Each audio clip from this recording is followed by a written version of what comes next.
companies, and yet the upside seems to be stratospheric.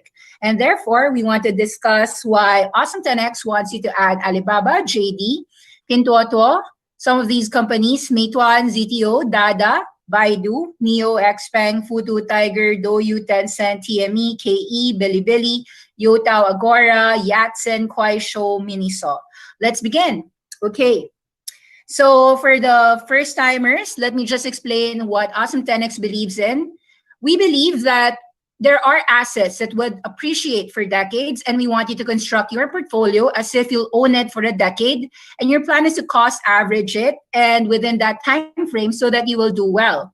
You will see that company go up and down, but over the next 10 years, if you can find consistent compounders growing 20% of more or more, you will be off the 10x land. Investing $10 per day would be about $300 per month, about 3,600 in a year if you do that for the next 40 years of your life. So this is not a decade, but 40 years. Investing $10 in an S&P, which only had a 10% return since 1926, in 40 years, you'd be having $1.69 million. Your total contribution is just $145,000, and you've earned $1.5 million. So think about this whenever you are thinking about investing. Can I invest in an asset that can grow 10%, 20%, 30%? But moreover than that, it's not just about CAGR, it's about doing it consistently. It's about cost averaging and saving money for your retirement. Also, I want to share that we are good. We are happy with Cathie Wood's great performance for the last 10 years. And I'm not affiliated with Cathie Wood, but what I like about her is that she doesn't curse anyone, even those who detract her. During May 13, I'd argue was one of the weakest or the darkest times of Cathie Wood's growth portfolio, disruptive innovations. Bless them that curse you, speak all the good you can to and of them, who speak all evil to and of you. Repay love in thought, word, and deed, and to those who hate you, show it both in word and deed. Indeed, I'd have to say that one of the best fund managers of our time is ARK Invest. And so I think that you guys might want to actually take a look at their funds. I'm not affiliated with them, but I just believe in them. And for those who believed in me, thank you too. Thanks to my copiers in eToro for the trust. Happy that you guys are winning.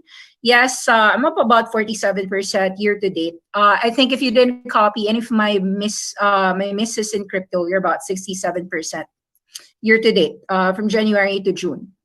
So let's understand, if the markets are already up, can you still invest? And are there great opportunities? The answer is yes. A few things to understand. We are actually in a stock pickers market, and you can notice this. It feels like deja vu in Asia, a resurgent dollar. Did you notice for the Filipinos out there, 48 peso is now 49 peso dollar rate. There's worries over bond yields, weakness in China, the threat to weigh on stocks, just as they did in March. But investors say that the market is far more resilient this time. Why? 1.68, more than 1.68 billion doses vaccinated all over the world. We already have a hawkish pivot by the Federal Reserves, and yet there's a deepening valuation discount versus peers and falling coronavirus cases in the region. A slump in bond yields is also helping. The bond yields are right now at about 1.4% versus about 1.7% last March. Yield-sensitive groups falling on inflation, tightening fears earlier this year, whether it's technology, utilities, staples, healthcare, could begin to outperform groups that led in the beginning in the year, said Thomas Hayes, chairman of Great Hill Capital. This New York fund manager raised its allocation to Chinese tech stocks after the Fed move, particularly Alibaba, citing cheaper prices after the recent sell-off. Indeed, valuation seems to be a key reason to maintain allocation to Asia for some investors. The benchmark is just trading 15 times the estimated earnings for the next 12 months, and the gap is far below the 5-year average. This is how cheap Asian stocks are. Asian stocks valuation versus the FANGs abroad is a huge standard deviation away. This is 2011 to 2021.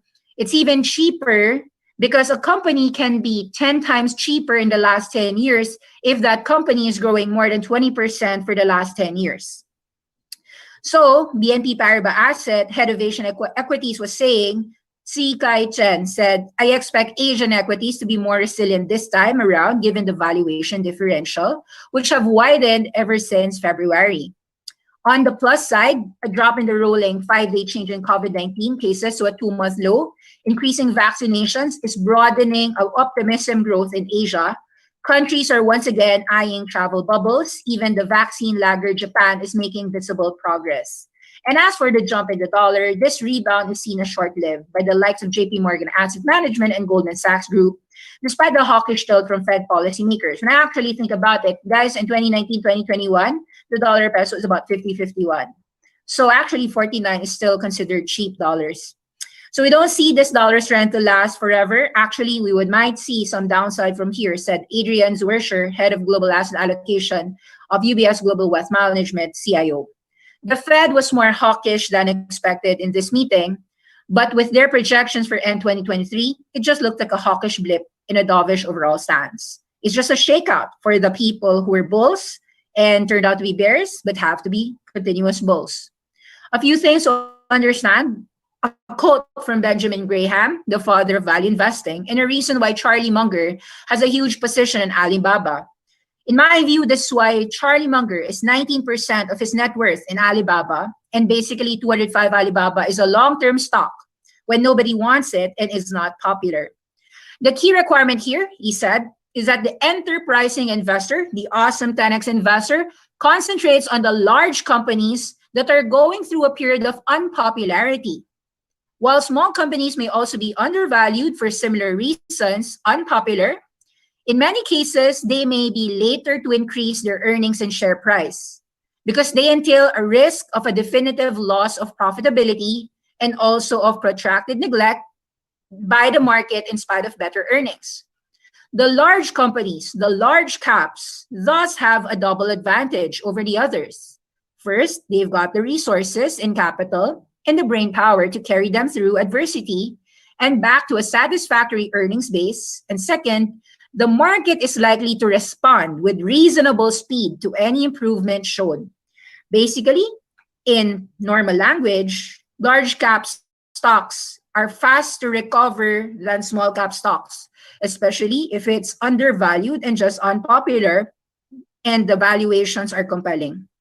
In other words, keep your Chinese companies. The dumbest idea to do is to sell your Alibaba, JD, and Pinduoduo. I just said it's a cheap and growing stock to own. I'm talking in English. Make prudent decisions because these are long-term future winners. That alone tells you must invest in Chinese tech. Indeed, if you will invest in these companies for the next 10 years or even 20 years, 30 years, for someone playing the long game, I hope everyone here relaxes, understand crashes happen every so often, and look forward to being able to get a bargain on some blue chip stocks, proven ETFs, either June or July. Stocks go down, stocks don't always go up, period. Okay, so Alibaba, you'll notice even in all guru focuses, is going to show you it's significantly undervalued in all metrics. At least a 30% upside, probably a 200, 300% upside. So let's begin. Guru Focus, who doesn't know Charlie Munger, he's been increasing his Alibaba stake every year. 2013, 2014, 2015, 16, 17, 18, 19, 20, 21. 8 years. Our Charlie Munger is a cost averaging investor. And what is this big bet on Chinese tech? Is he the only one? Let me tell you a few things. Chinese stocks could start to outperform, JP Morgan says. That's May 30, 2021. We won't play that. You will watch it for yourselves. That's from Bloomberg. JP Morgan is bullish on Chinese tech stocks. Here is why. May 11, 2021, as seen in CNBC. You're seeing Alibaba, Tencent, Meituan, and JD NetEase. And the drop was forced by the anti-monopoly crackdown, which has nothing to do with their numbers and their earnings. It's 2 minutes. We will watch that if we have time, but I want you to take a look at those references. Stay invested in Chinese equities, says Goldman Sachs, June 2, 2021. Also a good video to watch. It's also in Bloomberg. I took a look and I took a lot of clips. These are all 6 minutes. We won't be watching this for you unless we have extra time. And even on our Twitter, we have a lot of people seeing the same things as we are. KWeb, this is the Chinese ETF. It's attempting to break out. The top 10 holdings include Alibaba, Pinduoduo, JD, Bilibili, Baidu. Bilibili, guys, is the YouTube of China, in case you don't know. Baidu, also known as the Google of China, and has the self-driving taxis and robo-taxis now in Beijing and Shanghai. Chinese stocks look strong at the moment, something to keep an eye on. This is what she's saying. KWeb, from $104, fell down a massive 35% decline in the ETF. Right now, you're seeing that $69 now going up. I think the 69 is a wonderful number, and therefore we have to buy KWeb at 69 if you are an exchange-traded fund or you want an intensified, diversified Chinese stock in your portfolio. Awesome10X believes in these names, and it's a go. Also, you'll see how the Chinese stocks are moving in Hong Kong.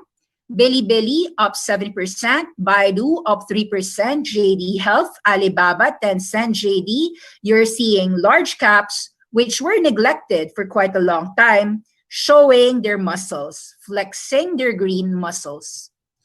In the last 16, 24 hours, we are seeing also some reputable fund managers. Karen Finnerman, finally a hint of life. Could Baba go from wah to yeah? And Baba, JD are both up over 2% today. That was last night. I think Chinese big cap tech stocks will outperform in the next few months.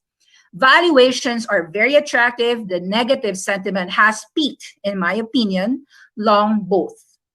Baba valuation updates, very strong guidance. And if you just simply use, even other people see at least a $300 for the year. Current levels about 200, even a 50% growth in a single year is not something to scoff at.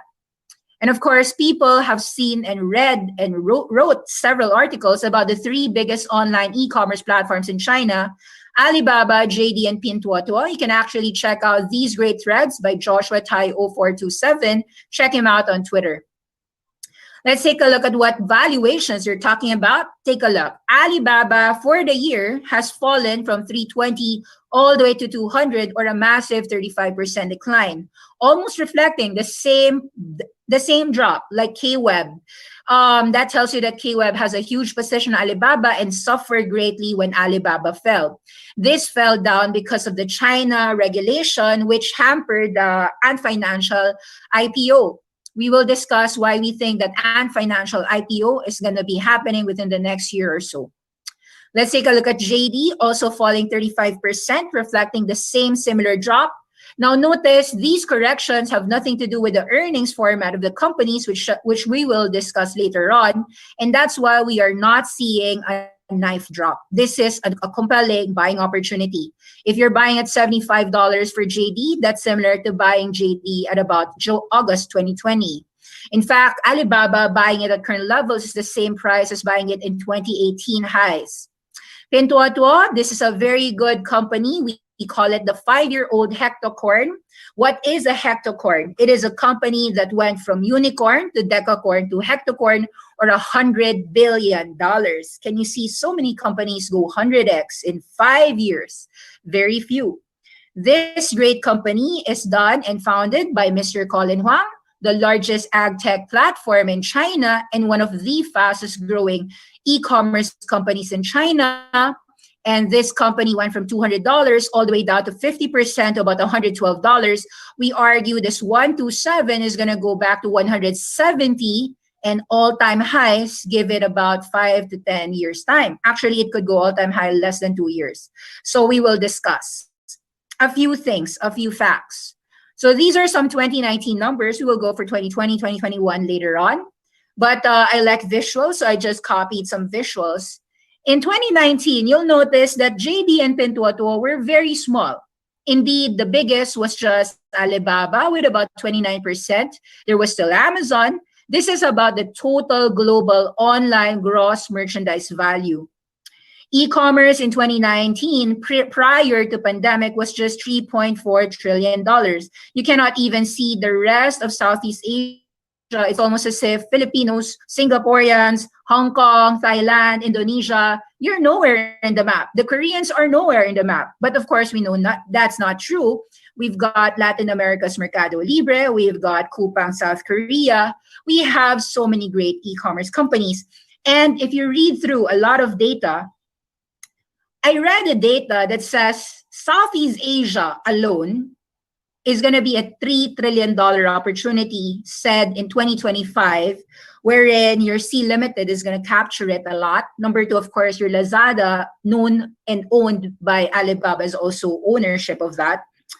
And you can see actually the strength of ASEAN is getting captured with a 30x move of C Limited from $10 to $300 so far. Yes, that was an awesome 10x pick. We do love our C Limiteds. Now, you could see that this trend for online e-commerce is growing massively. It accelerated already in the pandemic in 2020. It never deteriorated. I think at least a 100% growth. That's why Shopify, Amazon been growing massively in US and growing internationally, because Shopify caters to more than 20 plus countries. So Shopify, of course, is a very good job. Yes, from 300 to 1.5 so far, 5x in a year.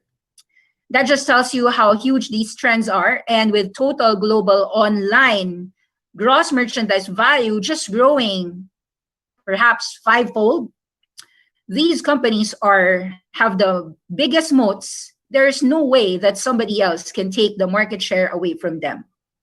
So the few small ones, you've got Shopee growing. We know today that Shopee isn't small.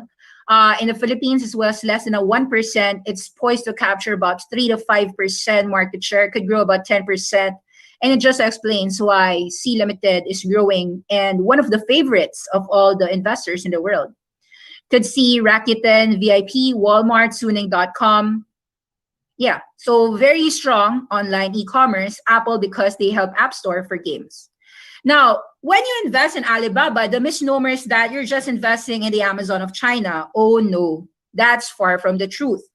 Alibaba is opening doors for everything. They are a little Microsoft. Actually, I couldn't say anything little, because Alibaba, in my view, is arguably the most important Chinese company of the decade. A few things. This is not fully comprehensive. Alibaba Digital Commerce. So they've got Alibaba, AliExpress, Lazada Group. They own 1688.com for wholesale. They've got China Taobao, the Tmall, the Taobao.com for those who are doing retail in China. In digital media, they own almost everything. Youku, Weibo, entertainment sites. Alibaba Pictures for their films. They've got this huge Alibaba Cloud. Do not actually underestimate cloud computing. The reason why Microsoft went from 40 to 260 or 7x in the last 7 years is the cloud. And in China, the number one cloud computing is dominated by Alibaba. Second is Tencent. And it's a far dominating reason why Alibaba's valuation is getting that cloud computing for free. So, of course, Alibaba has everything. They've got their AI. So it's AliOS for Internet of Things. They've got this devices. They've got their AliGenie blockchain. In terms of retail, you probably were impressed with the Hippo Group. That was the supermarket that was actually copied by JD. They own all the logistics and fulfillment.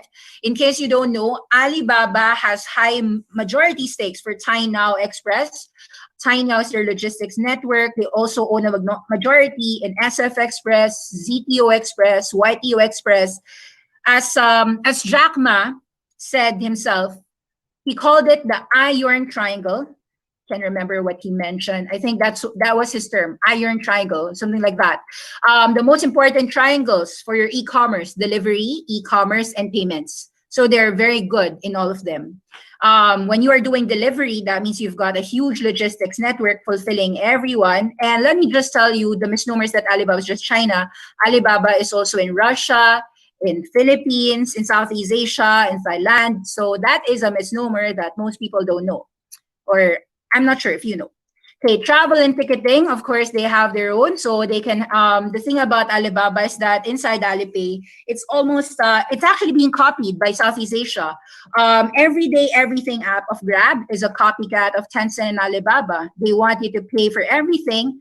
And the most important thing that Grab wants to copy, GrabPay for Southeast Asia, they want to copy Alipay. Alipay is the $100 billion valuation, or probably $500 billion gem inside Alibaba that is for free, again, for you, because you're buying at $200. At $200, you're getting Alibaba Cloud for free, the entire Alipay for free, retail, and all their ventures. Yes, Alibaba also invested in the more popular Xpeng. Yep, Chinese cars, self-driving cars. So actually, this slide it's not fully comprehensive. Alipay is bigger than Visa, bigger than Square, bigger than PayPal, and actually handles more than $7 trillion of payments in China. So everything, basically. So you've got a dominant market share. It's actually a duopoly between Alibaba and Tencent. They also got a take rate. So if you love how Visa and all these MasterCard makes money, why would you actually not study Alipay? The Tiepe, the Yepao, it's actually their money market asset. It started small, the digital wallet, until it became so big that even the state-owned banks were so afraid because the credit scoring, very strong AI possibilities, because you can't do Alipay without AI and blockchain, of course. So they do use a lot of financial credit scoring. The AI will check whether you should get a good loan. Microfinancing is all done in Alipay. Since it's so good, they can do insurance for you. They can do money management, money market. In fact, the Chinese can also invest with Alipay. So an amazing financial product, not just pay for things, but also invest. So payment, banking, and investments. And of course, that is something that some Filipinos can appreciate because of GCash. GCash is owned by Alibaba through Mint Financial. And Financial, essentially. And Financial owns these. So this mighty ant is very important. This mighty ant is since 2000 and I'm not quite sure, but I think it's year 2007. They started at 2007. Amazing, no? Yeah. I have to be sure about I'm not sure about that date. Check again. Yeah. Healthcare, yes, Alibaba Healthcare. So it's an Amazon. It's everything. Amazon, Microsoft, Square, PayPal, Visa. It's everything. Yeah. So many people know that they span fintech, entertainment, media industries. It's everything. So Alibaba owns South China Morning Post. These are what most people know about. Okay, so these are the most famous Alibaba stuff. Alipay has evolved from a digital wallet to a lifestyle platform. You can pay for your gaming, e-commerce, mobile top-up, credit lifestyle, city service, fast retail, transportation, financial service, charity, restaurants. The reason why it's more than 7 trillion yuan, that's more than $1 trillion US dollars, is because they handle everything. So everything happening in 1.2 billion Chinese people with more than 500 million users, all transacting through the Alibaba wallet. Let's just say that it dominates everyone, right? You pay for everything.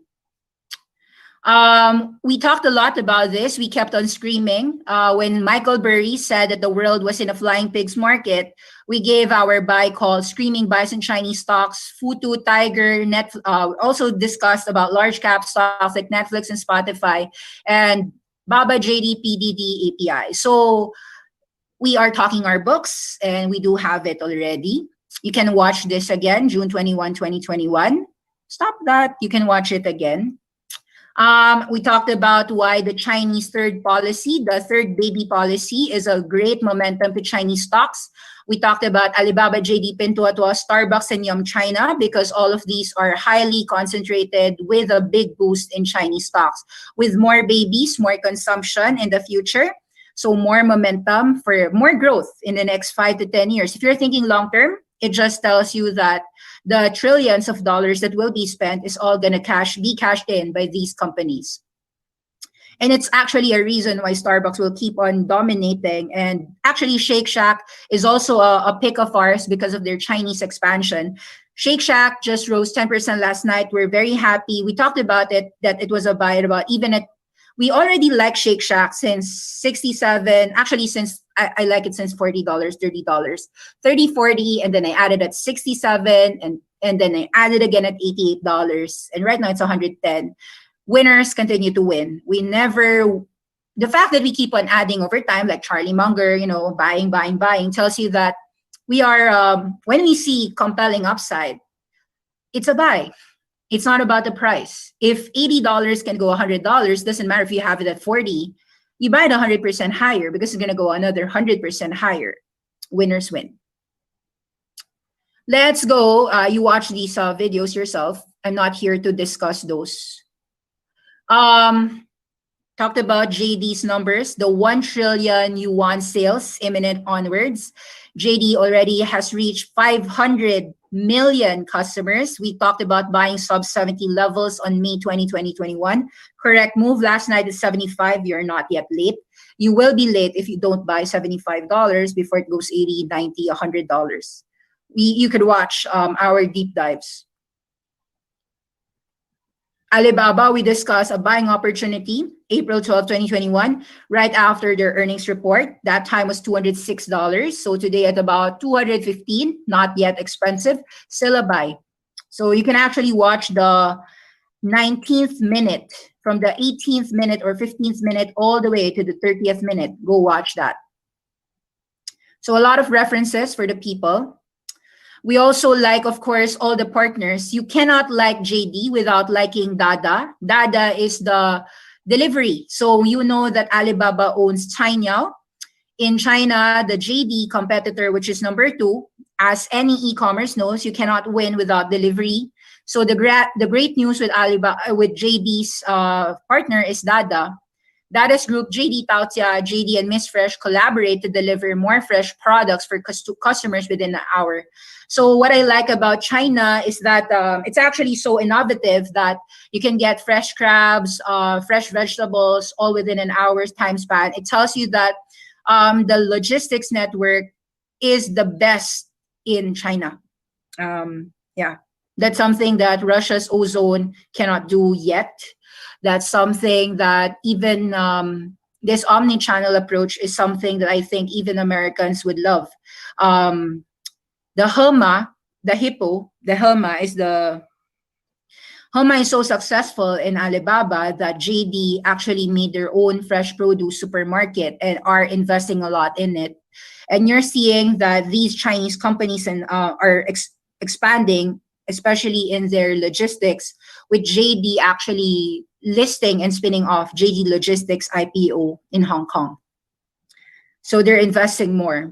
And not just that, JD not only is investing in logistics, they're also buying back a lot of, they're buying a lot of Dada. So this is what you call a buyback program, like a huge definitive reason to invest in Dada. This is why when Dada was $21 to $26, we kept on reiterating buys. March, April, May, June, until today, we're still saying Dada is a compelling buy. Will go about $50, $60, even more, because you cannot grow without these logistics deliveries. A few notes to tell you. Some facts. It used to be that the entire industry of China had to have 10 billion. The entire industry was 10 billion boxes. Now, in a single day, like the November 11, the Singles Day, I believe that each of the e-commerce platforms hit 1 billion boxes in a single day. Like it used to be an entire industry's e-commerce, 10 billion. Now, that's 1 billion of that boxes is just happening in a single day. Just so you understand how magnanimous even just logistics delivery is. It's also one reason why a lot of investments in IPOs are now pouring in, whether it be in the private sector field. You probably read it. Ninja Van has it. Lala Move is going to list $1 billion in IPO. Grab is doing well. Food delivery is doing well. Food Panda, Delivery Hero is doing well. In other words, people love convenience and they love e-commerce, and whether they're buying fresh produce or just a shopping impulsively, you need a very good logistics network. Dada is an on-demand delivery platform, and just wanted to show to you why the numbers and the fundamentals back us up. We have a deep dive on Dada as well, so just search it in Awesome10X, click like, subscribe, and check it out. We like Dada. We liked it at $30 and we sold some at 50, 60. Then we bought back again from 20 to $30. So even at $30, it's okay. Dada is right now 31, but it's better, of course, if you can buy cheaper. But I think the buyback program was 20 to 26. So just so you know, JD and Walmart were buying at least $800 million each. They have at least 10% stake or 5% stake, if you have to check it again. Walmart and JD are partners, and they've both invested in the delivery. Okay, this is something that I want you to also watch. I like Anna Investor. Anna Investor is a great YouTube channel as well. I respect the people who do the same due diligence as me. I believe in what he said. In April 2021, he shared that Alibaba 10-bagger assumptions, e-commerce and cloud growth is growing 17 to 32% respectively for the next 7-8 years. Margins are high with about 27%. A forward multiple of 30x and a $400 billion valuation for Ant Financial investments in their cash means that it's a $3.5 trillion by 2027. And with current valuations at about $200, this would be about 10x in 10 years. One time, actually, somebody was asking me, was telling him to buy some Alibaba, about 205 to 215 to 220. And then he said, Nikki, what's your target? And I said it's about 3x. I'm just conservative, maybe 3x in about 5 years. And he was like saying, what? And I said, yeah, I'm conservative. Yeah, I'm like conservative, guys. 3x in 5 years. This Alibaba is really an unpopular, and I would say the same thing that happened when Buffett bought Warren Buffett, Berkshire Hathaway bought $50 billion in Apple at 8 times cash flows 7-8 years ago. And of course, you know what happened, that Apple went from 2013 to 2021 about 4x. I think 4x, right? 4x? Yeah, 400%. Check again the numbers. I may forget. That's how huge. The valuation right now of Alibaba is a screaming buy. So when you hear people, even the likes of Michael Burry saying flying pigs market, well, check again. This is a market that has so many values, and you just have to dig deeper. Credit Suisse is pointing to many Chinese stocks. Oops, sorry. Wait. Can you see it? All right. Credit Suisse picks the Chinese stocks with the most pricing power in an age of inflation. This is something that I've been saying to everyone inside the Awesome10X Inner Circle, and what I'm saying to you now from the Free Friday class. In a world of inflation, cash will never be king. I'm not saying that cash is trash, but cash has to be invested upon. You want to invest in companies that will grow 20% and more because they will preserve your money. And in an age of inflation, with about 3 to 5% inflation every single year, the ones that would save your money and not make it rot is to invest in companies like Alibaba, JD, Pintuotuo, for instance. These companies that we are going to talk about today, asymmetric upside. Although Credit Suisse never shared these Chinese stocks because I don't have access to their reports, I do believe that they have in their picks these large caps. In April 14, Chinese tech stocks rallied after anti-monopoly pledge as regulators sharpened claws. Do you know what was the day that Alibaba this year rose a lot, like 8% in a single day? It was the day when Alibaba just simply got fined a $2.8 billion for their regulatory monopoly antitrust stuff. In truth, that's also what happened in US. When Facebook, I remember Facebook and all of the big tech in US, the FANG group in US rallied a lot when they learned that Facebook was just getting billed $1 billion from you remember the scandal, the Russia, what do you call that scandal again, when they gave all those information away to the Russia for the voting and the elections. I'm forgetful, but that time, that was about Facebook, $160, $140. Yes, that's right. The Cambridge Analytica scandal. Thank you for reminding me. Yes. Talking about the Cambridge Analytica scandal. Facebook got billed $1 billion. You know why the market went up 10% after that lawsuit? It's because the market realized, okay, so it's a cheap cost for something as big as Facebook. Actually, for Facebook, which has about at least $40 billion of revenues every single quarter, is really nothing. You have to check if 40 billion is correct. I'm not sure if 40 billion is a quarter or a year. Sometimes I mix it up. But all I know is that I remember seeing that scandal as nothing.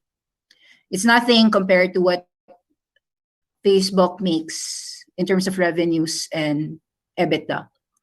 So you saw ByteDance, Meituan, and major Chinese tech companies pledging to comply with anti-monopoly rules.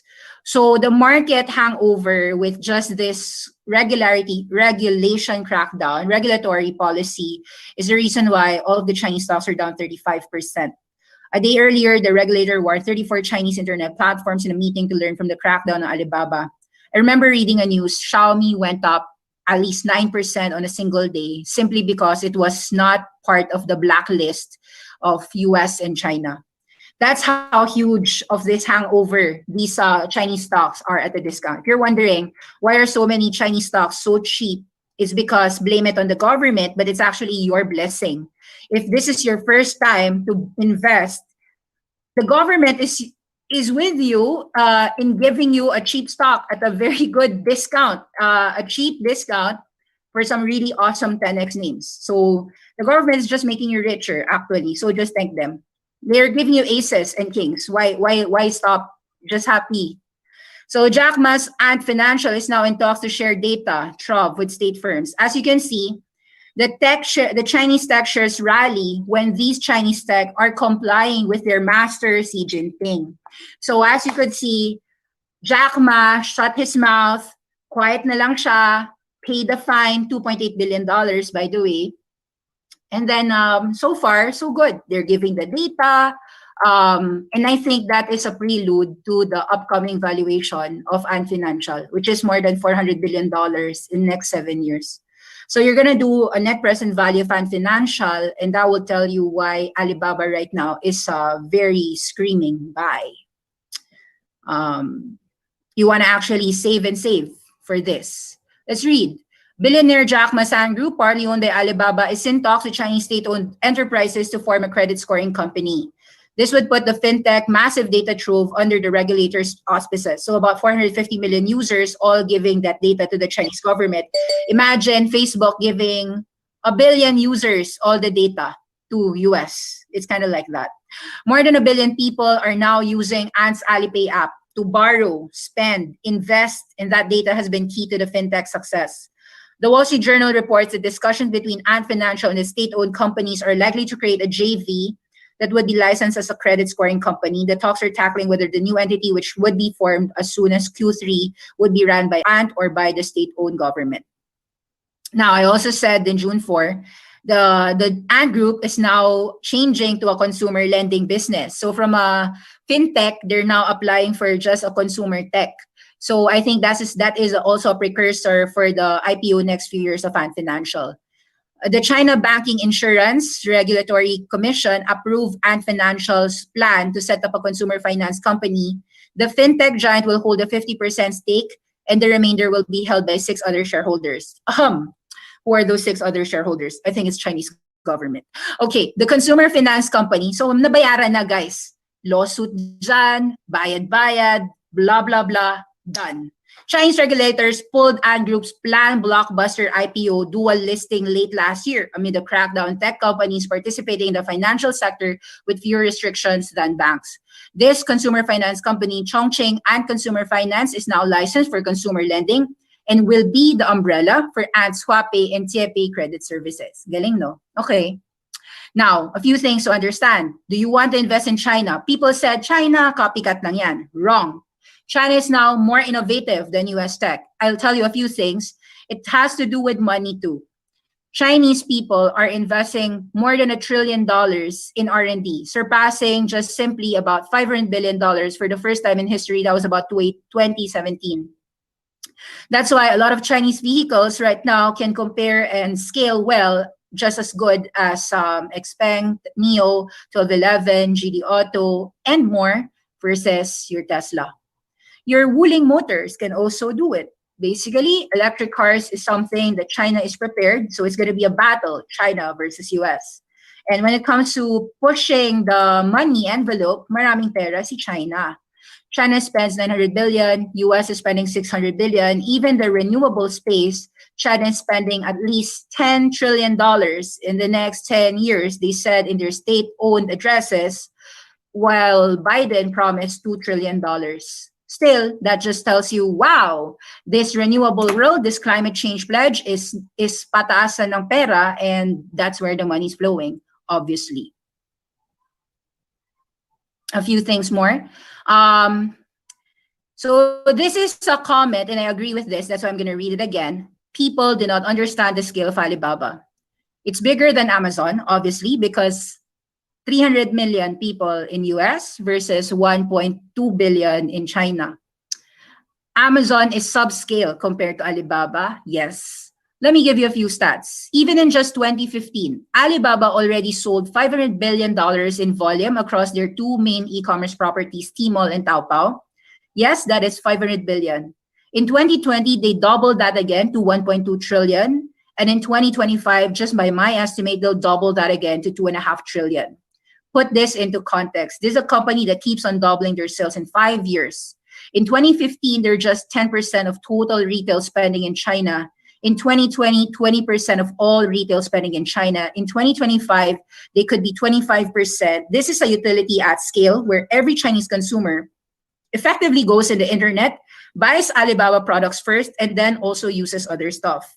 If I have a child, I'm pretty sure they'll buy something online. So yeah, and they'll pay it online too, during cashless. So if you take an analog of Netflix in the US, when you cut the cord for the first time, or you're just a young student coming out of college, and you never bought a cable subscription in your life, what is the first thing that you do buy? You buy Netflix. And then you may layer on Hulu, and then you may layer on other on-demand services. You start with Netflix first, and that is Alibaba in China. It's the primary medium for almost everybody to satisfy their human need via e-commerce. True. If you think that in US, you've got the Shopify to help you sell as a third-party marketplace, well, in Alibaba, the Shopify is also Alibaba through Taobao. So that's how important Alibaba is. You've got everything inside. It's so cheap. I have to agree with these. Sorry if I'm so biased. This is huge. If Alibaba comes to some type of final agreement over sharing of its data with the Philippine Republic of Chinese government, Alibaba and Jack Ma is now back on the government's good side. It should be a catalyst to a higher stock price. Government has been pressing Ma relentlessly to this for a long time. This could even open up to getting clearance to join the South Connect trading platform. In example, Chinese customers can now finally buy Alibaba for the first time since the IPO. This too should be a catalyst for Baba stock going higher. It's like Americans getting to buy Amazon stock for the first time some 7 years after the Amazon IPO. An intermediate catalyst for the stock includes all the cloud continuing to scale towards annual profitability and maintaining a significant revenue growth. Alibaba already has 40% market share of the cloud business in China, 9% worldwide, just behind Amazon Web Services, Microsoft Azure with 19%. So amazing, guys. So cloud computing is just number 3. I think, actually, I'm not sure if they're number 3. I think number 3 is Google Cloud, but it's probably a fierce competition. 3 and 4 is Alibaba or Google Cloud. They're fighting there. Margins on cloud long-term should be exited if one uses Amazon's AWS as a proxy. Yes, it's about 80% SaaS margins. Long-term, all cloud revenue profits will be the largest producing business segment within Baba. Yes, true. In e-commerce, like in Amazon today, if you just check, half of their revenues, half of their income, basically $1 trillion of Amazon equals that 40% cloud. That's why when Jeff Bezos resigned or gave his mantle presidency, he gave it to AWS head honcho to head everything, because that's where the big move of Amazon is. That's how important the web is and the cloud computing is. So good to go for the long term. Buy it, hold it, retire rich. Agree. Now, let's understand why Chinese stocks are also gonna be frenzy. There is this DD Chuxing IPO. Who's gonna win here? Ta-da! SoftBank, Masayoshi-san. China listing frenzy in US set to be boosted by DD IPO. Hong Kong is also landing their Lala move, filing for a $1 billion American IPO. That is going to be, also, sources are saying XPeng is targeting $2 billion in a homecoming listing. Guys, you saw how magnanimous Futu and Tiger numbers are. Futu is also a top pick of ours. Futu and Tiger are the ways the Chinese customers and the Southeast Asians are accessing the wonderful companies that are listed in the US. Lala Move is not listed in China. Lala Move is, it's in America. So, yeah, that's why they're all opening accounts to access these great companies. It's not really investing in the US. They're actually investing in their Chinese home domestic country. It's just that it's listed in the US. Of course, there are also some companies that I'm not sure. AI startups are also entering Hong Kong IPOs. This is quite huge, $2 billion. Despite the US blacklisting, companies are even eyeing a market debut by fourth quarter. It sounds like a SPAC to me. Special purpose acquisition companies, AI startups sense times, resumes a push. So you're seeing that the market is pushing for AI, SPAC types, high growth stocks to go into the market. And it tells you how bullish the market is. If they will push through in IPOs like this can only happen if the market has liquidity, which is agreeable. You're also seeing Joyapang. Joyapang is actually owned by Baidu, AI homework app. So if you're a mom and you're teaching your child, you can use apps like Joyapang. Baidu owns this. I'm not sure. Is it Baidu or JD? Sometimes I forget, but it's backed by those. Either it's Baidu or it's JD. Educational tech startups are scored new pupils in the pandemic, so much so that even the Beijing state nation of the address said education is a right of all the Chinese, and that is true. That's why all of these tutoring apps have a capped upside. Capped upside because they aren't supposed to charge so high of fees. Meaning, if the Chinese government said that you can only charge, let's say, 2,000 pesos or 2,000 yuan a year, something, I don't know, 14,000 pesos a year, example, that's the only way that these Chinese tutoring apps can teach. But with the majority of children still being born with the third baby policy, it tells you that if you're thinking long term, the drop is actually perhaps an opportunity. And I'm going to show you a few more. I did say in June 1, I got out. There was this China wrecking IPO for high-flying education startups. Beijing is zeroing in on tutoring startups, thriving when schools send students home. They launched a marketing free-for-all regulators that says funneling millions of kids into mind-numbing virtual classes with uncertain benefits. Their concern centers not just on reckless pricing or advertising, but on the widening divide between the haves and have-nots. Some people can have a tutor, some people can't. So that's the problem. Those who can afford will load up on extra lessons. And to that end, officials laid out a plethora of restrictions this month, including limiting the after-school tuition fees that companies can charge. They fined Yan Futao and Joyapang for false advertising claims. Chinese media also reported more in the offing, banning online courses for kids 6-year-old or younger, for restrictions on homework and mandatory licensing for all the teachers. Reuters reported that new policies could include a moratorium on weekend classes, accounting for more than a third of private tuition in the country, according to Bloomberg Intelligence. So, China, Singapore, actually all Asian countries, I'd say, you've heard about the word tiger moms. So a lot of Asians always prioritize education for their kids. Tuition centers, of course, made a lot of money on that. And it's a secular trend because education is still a secular trend. I do think that because of this China restrictions, you forced a 70-80% drop in Chinese education companies. You can actually buy it like 5 years cheaper. That's why I'm also thinking, hey, I took a look at on the names because some parents might actually want their kids to still have a tutor because they don't want to tutor their own kids, maybe. So yun. I'm also gonna discuss a few things. Bakey is a real estate platform. If you're familiar with Zillow and Open Door, this is the monopoly when it comes to real estate rentals in China. So unfortunately, the founder died, but I think it's a very well-run company. So from $80, 50% down to $40, now at $50, I'm seeing that there is an opportunity. One of the most asymmetric upsides right now in the market when you're fresh in cash, 100% in cash, is to really load up in some Chinese companies. I think like at least 25 to 30% of your position in your portfolio should have some Chinese stocks. I'll give you ideas. Beiki is one.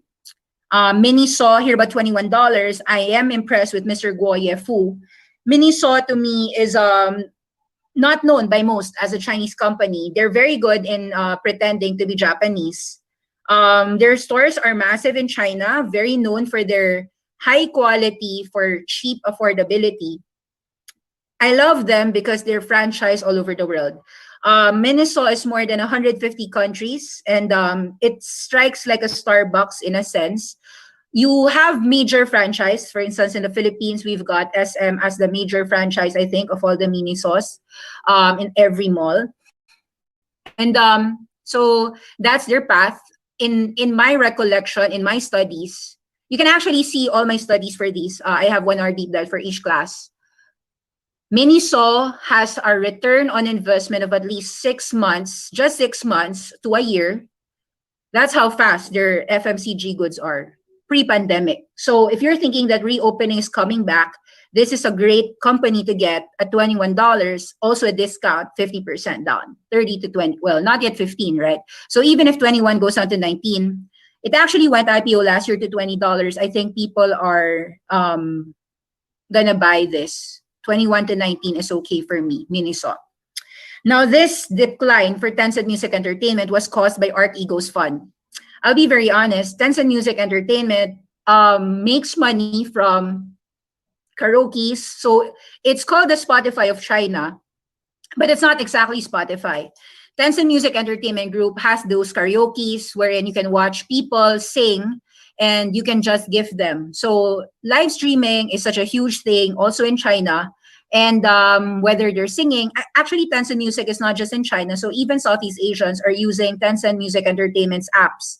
So a lot of Filipinos are using Tencent Music Entertainment because they want to get paid for them, for people to sing. So think about it as listening and making sure that the content creator economy is very well. You can join, and if you like the singer and watch them, or I don't know, or exclusive perks, you can do it. So this is the trend on live streaming.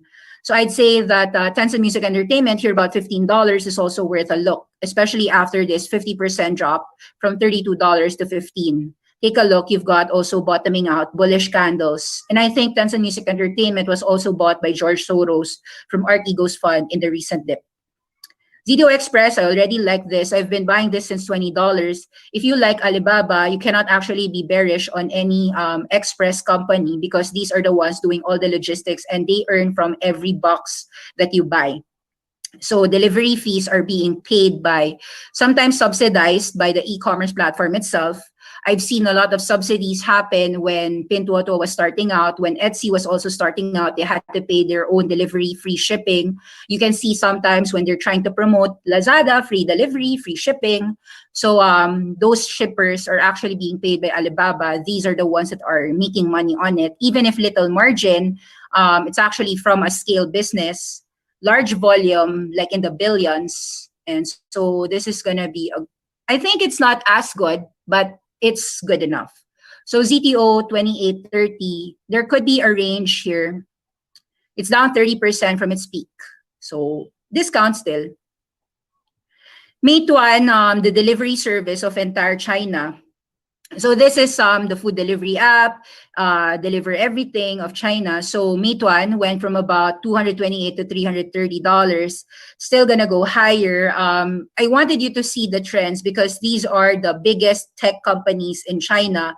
Just so you know that there is a fierce move on the upside of all the Chinese technology names. Some people already bought here about 270 and 280, even here on the first day drop, first day rise here, first breakout early June. But this is a continuation, and I think that you have to check. These are already profitable when you're delivering at scale. Initially, this was like less than $60 because it was still burning money. But when you're delivering at scale, it's already a different ballgame.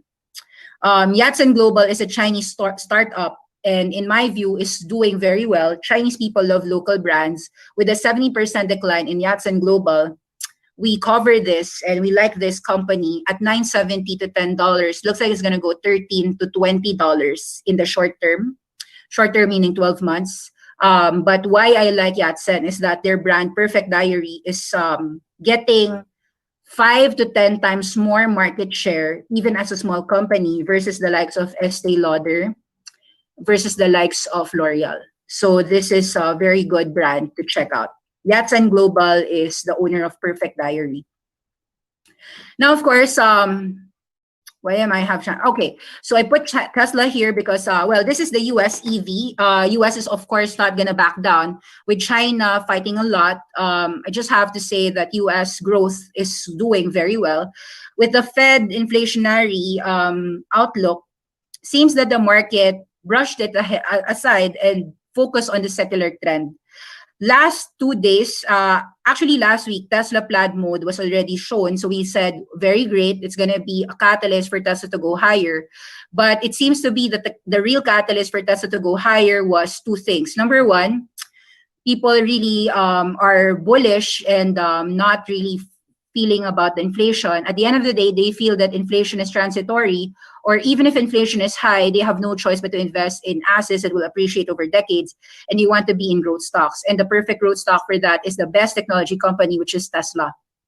So you saw that breakout. And of course, the US EV leadership, the Congress passed, I think, how much was the bill?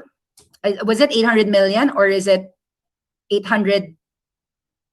I think it was just $1 billion. Either way, it was a show and a sign of support that Congress wanted to electrify America.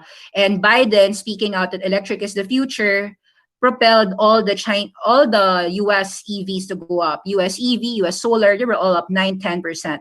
So that is also a great thing. You saw growth stocks rising further, and from a 40% decline initially of ARK Invest, ARK Invest, of course, has a huge position in Tesla. We are seeing, of course, that your portfolio will do a lot of, actually, asymmetric upside continues for these innovative names. So you're seeing that drop was halved from 40% drop to 20% drop. But I think that ARK Innovation ETF, any drops will still be bought. So these are just showing to you that China and US are all in the fierce race, whether it be in the space travel, in the EV space, in the solar renewable. It's actually a good thing. I like China and US fighting over which company or which country has the best technology and best innovation. This is not China, but I had to explain, sorry. American Battery Metals, also a small company with so much demand. I wanted you to also focus with some asymmetric upsides here. We've been bullish in this company since 90 cents in $1. So as American Battery Metal by Doug Cole, these are just a few things that you'll learn inside the Awesome10X Inner Circle class. These are amazing opportunities. An 80% drop happened during April. That was April. May was actually a higher low at 160, 150. And then this June, you have a higher low again at $2. You're seeing higher lows and higher lows. And that just shows to you a confirmation that we are correct. The reason why American battery metal is going up is not just because OTC going to NASDAQ, because they are applying for a NASDAQ listing, but because Tesla, at the end of the day, will need a lot of lithium, and lithium in the world is scarce. If you would say that Bitcoin, you can only have 21 million Bitcoins in the world, well, think about how scarce lithium mines are in the world. At the end of the day, your lithium will not be able to suffice all the demand in the next 10 years, 15 years of all the electrification of the world. from ICE, internal combustion engines, to electric vehicles. Therefore, you have to think battery recycling. This is something that JM Straubel believes upon. That's why Redwood Materials is doing a lot of recycling. Who is JM Straubel? In case JB Straubel, he is just the chief engineer of Tesla, and he built his own company, Redwood Materials. Redwood Materials is not listed, but it's a very important company. It just tells you that even if the Fed said that the dollar is expected to be strong, the world is bluffing. It's not. What happened is that the world wasn't paying for the bluff of the Fed. The temporary drop of commodities seems to be just a buying opportunity for lithium and nickel. It fell down, but what happened was the market actually bought the dips. That's why Albemarle, even if it fell from 180 all the way to about 160, we bought. Well, actually, I didn't buy the dip, but I'm telling you that the market bought the dip. So any dips are going to be buy. And these are also 10x asymmetric upside trends. There's an inevitable conclusion. Unless our space place can mine asteroids. That's also a possibility. If we can get lithium from space and platinum and all those space and all those rockets in space, if we can take it back here and get those, then that's also great, space mining. But in the short term, if we don't have space mining yet, I think that we have no choice but to still buy lithium from Chile, and the largest mine in the world is Albemarle, and Ganfeng Lithium in China. So you're seeing that these are trends. After a 40% drop of Ganfeng Lithium, continuous strength on the upside. Livent, also a lithium company, also continuous strength on the upside. So I think that there's no choice. Lithium, it was a head fake or a shakeout by Mr. Who was the Fed chairman, Jerome Powell. He made the fake out for the fake believers of the commodities, but I think the secular trend supported it. The real true believers, the fundamentalists, started buying on the dip. Now, I want to share to you that I have conviction with Chinese companies by sharing to you even the companies I don't like. VipShop is not a company I like. You saw how little the market share of VipShop is in China. If an ugly, like think about this in a let's think about this in a Miss Universe pageant. If the ugly ducklings of China are getting bought, you're seeing a money flow move from $18 to $20 on VipShop because of a strong drop. It tells you that the market believes that all the Chinese stocks are priced in. $46 after an $18 drop. After a drop of more than 50, 70%, people are already buying in. Bargain hunting exhibit 1. Bargain hunting exhibit 2. You saw that Chinese education stocks have already been capped, meaning if they were charging $100, they can't grow from $100 to $120, $140, $150. It's just capped. So that means only their volume can rise. Their sales have to grow from volume growth, not by average ticket growth, like the amount you charge for every child that you are tutoring. The largest tutoring company in China is Edu, New Oriental Education. It fell from about $20 to as low as $8. Look at that, very large volume capitalization. And I think that these are people who are bargain hunting a value. That's something like a value investor would do. Same thing that's happening with Tal Education Group, also a tutoring company. After an 80% drop from $90 to $20, you're seeing a fierce move to 25 or 20% move, 9% up last night. I'm seeing that people are finished with the correction on Chinese companies. They're ready to bounce animal spirits back on China. Even in Hong Kong children are buying a cooler. And this is for kindergarten and for kindergarten to elementary. This is an online school that helps, it's actually a trend between offline and online. It's called the OMO, Online Merge Offline. It's supposed to help parents and teachers to teach their children to have a virtual class or virtual homeworks, to use the apps to study while also going to school. So actually, these are not supposed to be seen as a killer of schools. They're a complement. So I am of a believer that cooler is going to rise. So here about $10. I'm also seeing some valuation pick up these education companies.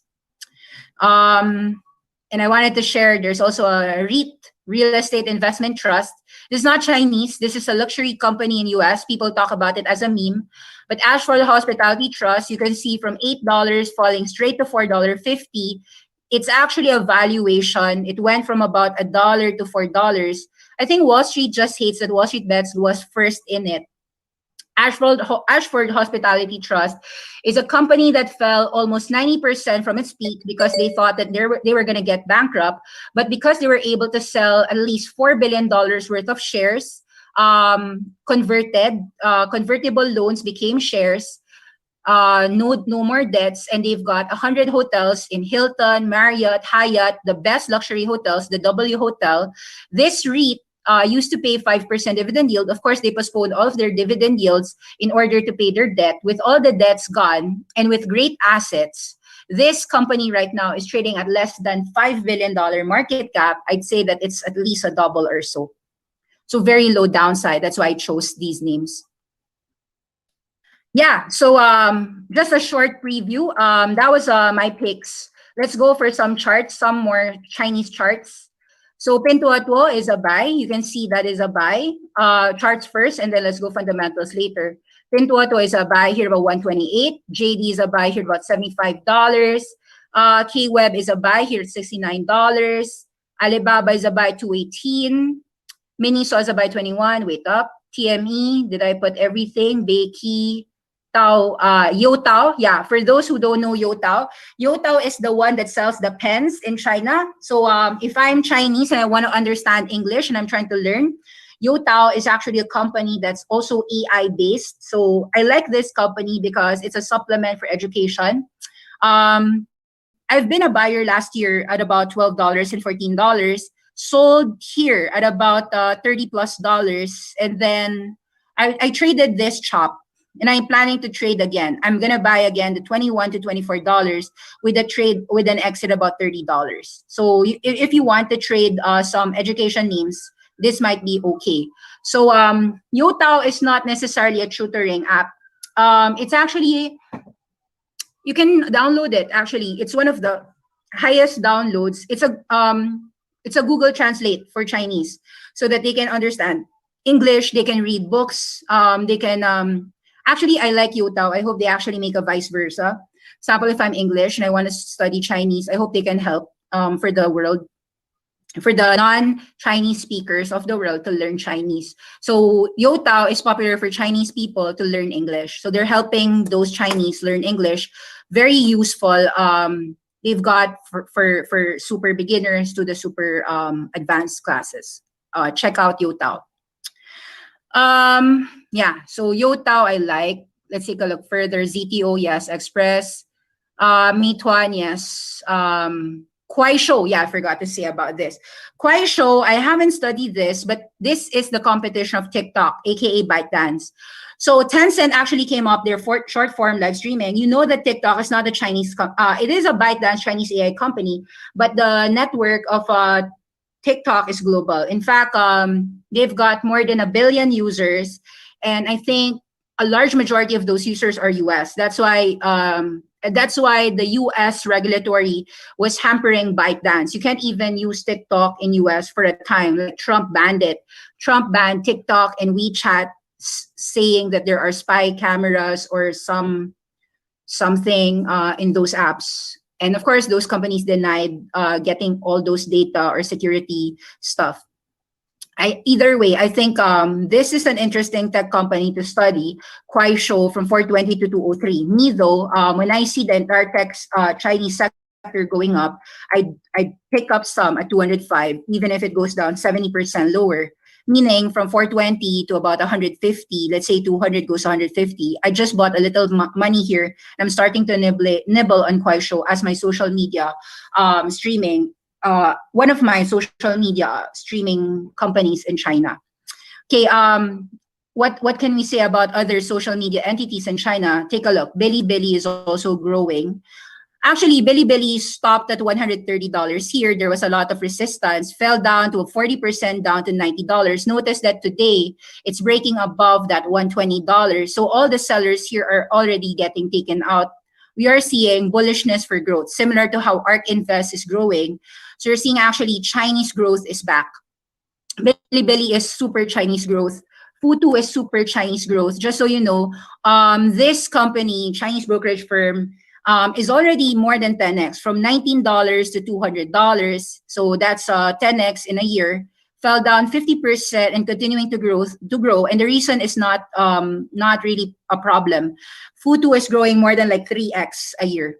And because you can see that the customers are growing not just in China but also entire Southeast Asia, Futu is a play on the Gen Z and millennial trend. Futu, Billy, and Tiger are all a play of these millennials who wants to invest worldwide and access the US, access China, access everything that the world offers.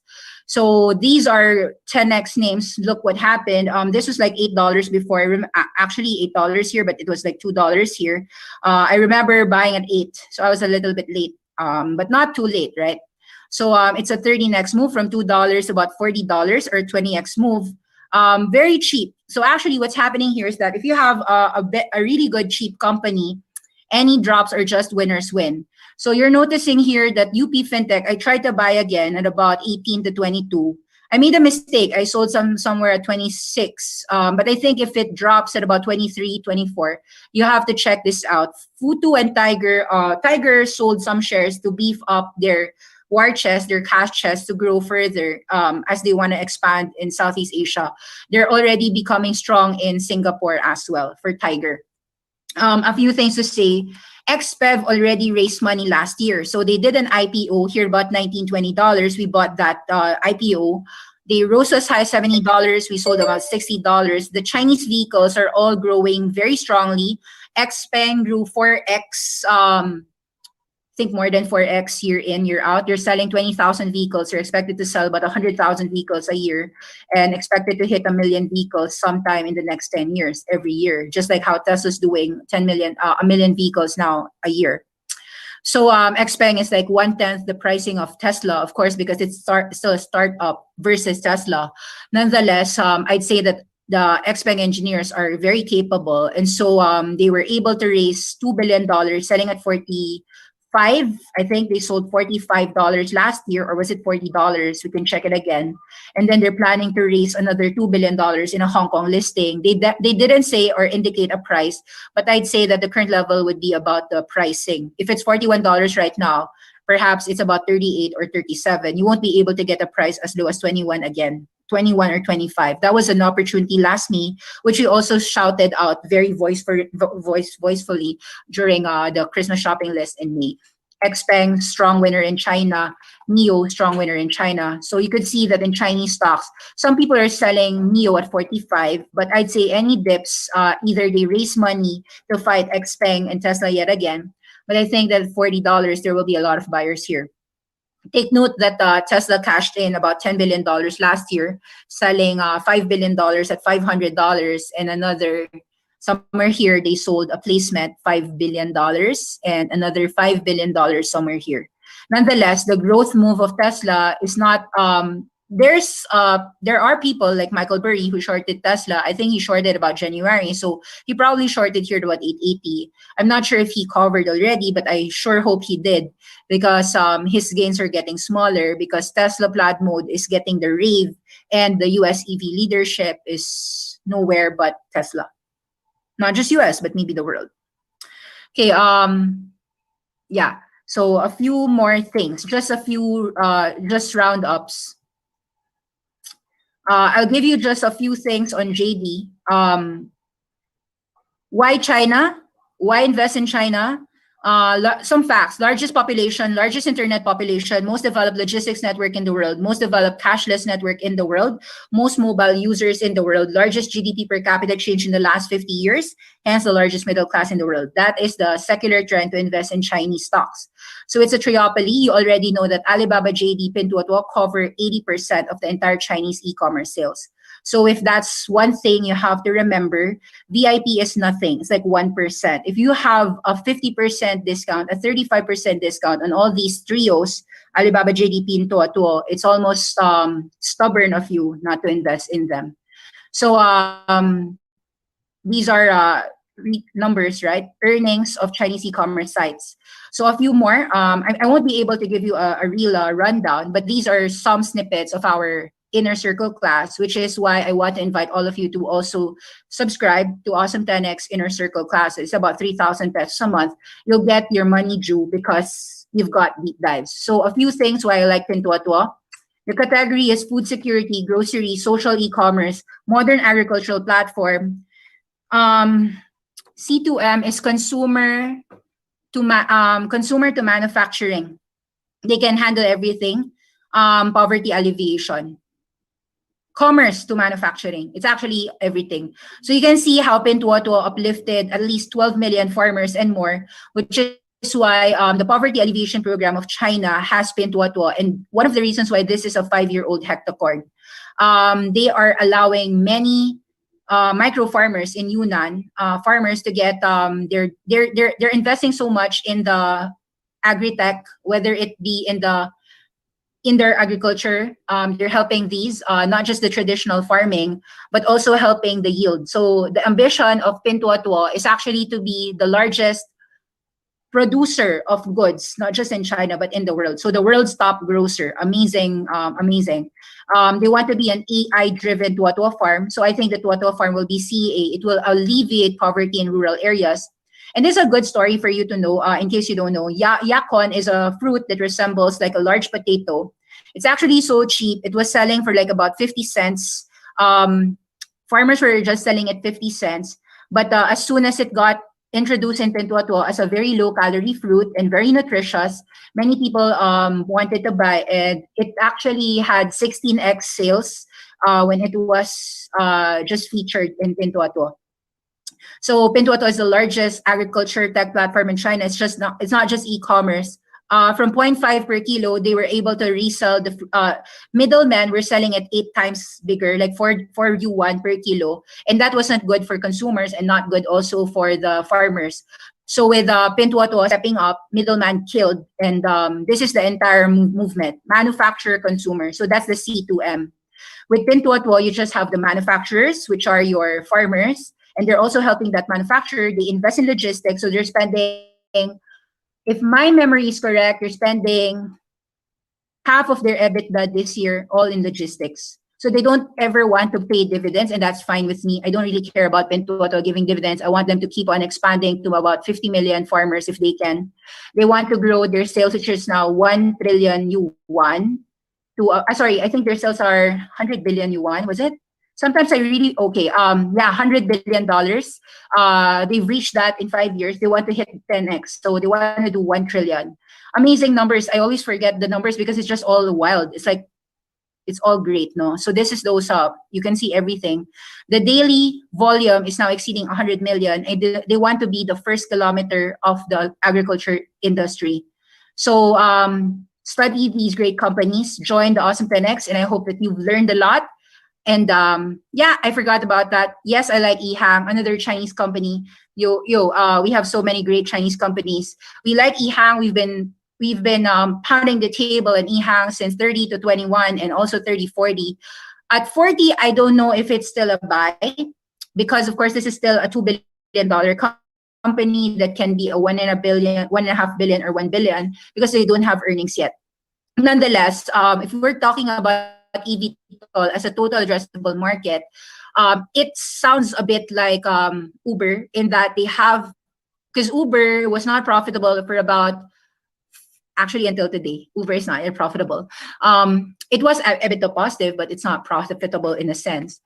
So I think EHang is going to be unprofitable for the next 5 to 7 years. Either way, it can grow to about $10 billion.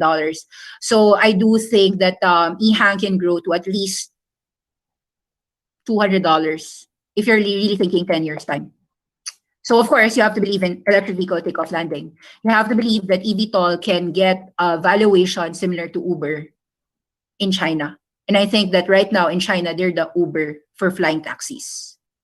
In the short term, I think that people are taking profits at 41. You will hold your $30 or 30. I don't think it's not a sure deal for you to be able to get EHang again below 30. So what I do here is that I keep 2/3. I keep 1/3 of my position. I sell 2/3, and then that 1/3 is all the way to 100, 200, 300, whatever the price is. So I don't care. Short term, I know there's a selling pressure here, the 55 and 75 and 80. So I don't think that people will forget there are resistances here. So yun. That's it. Thank you very much. It's already 7. Thank you for listening, and hope to see you again inside Inner Circle class. Bye-bye.